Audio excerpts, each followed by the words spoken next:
Hello, my name is Barbara Kleeb, and I'm here with Adam Walls at the beautiful beach in Crete.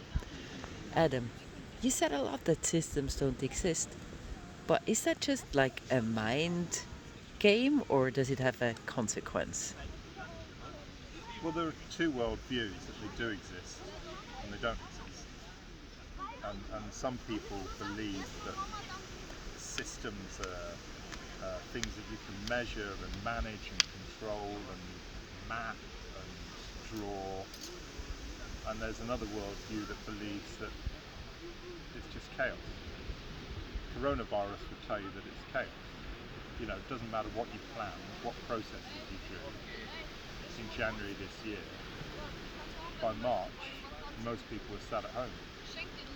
So it didn't matter what the business thought that they did and pretended that that they had control over and all their plans. They were done.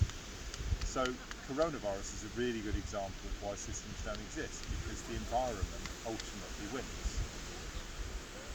The people who believe that they control processes believe they control the environment that they sit in.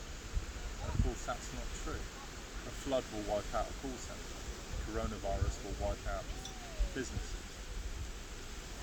So the reason I think systems don't exist is because it's an easier and safer place to start.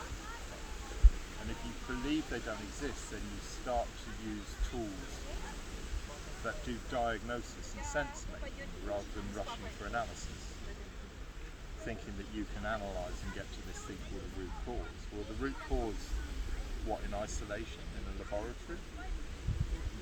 Or have you not considered all the environmental factors that you might be looking at? Have you blamed somebody for a mistake? Is it them?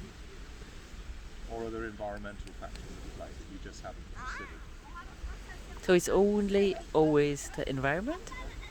Well, the environment plays a major role in the system. That's why systems don't exist, because where's the boundary? Have you included the environment inside the boundary, or are you just saying the things that I do are what's important? So does this also say that we have to care for the environment? Of course, because it's the interaction between the environment and the system. The system and the environment are interacting all the time. So if you don't look after the environment, then you're not looking after the system. I'm saying the system, and I will get in trouble for that from system thinkers, because what system? There is no the system. If you take humanity as a system and we don't take care for environment enough, then the system might not exist anymore, which would be a bad ending. Well, if humanity is a system, then where's the boundary? What would you draw the boundary around? The planet Earth? What about solar rays coming from the sun? Do they impact us? People are arguing that there is no such thing as global warming.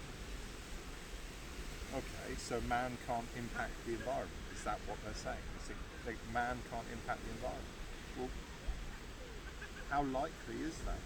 That we're in isolation in a bubble and the environment carries on in its own way?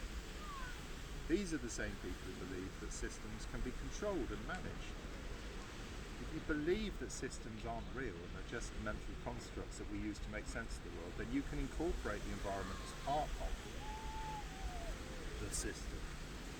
And then suddenly it does matter. Suddenly what we do to it does to us matter. For me as a doctor, this is a clear thing that you have to do that.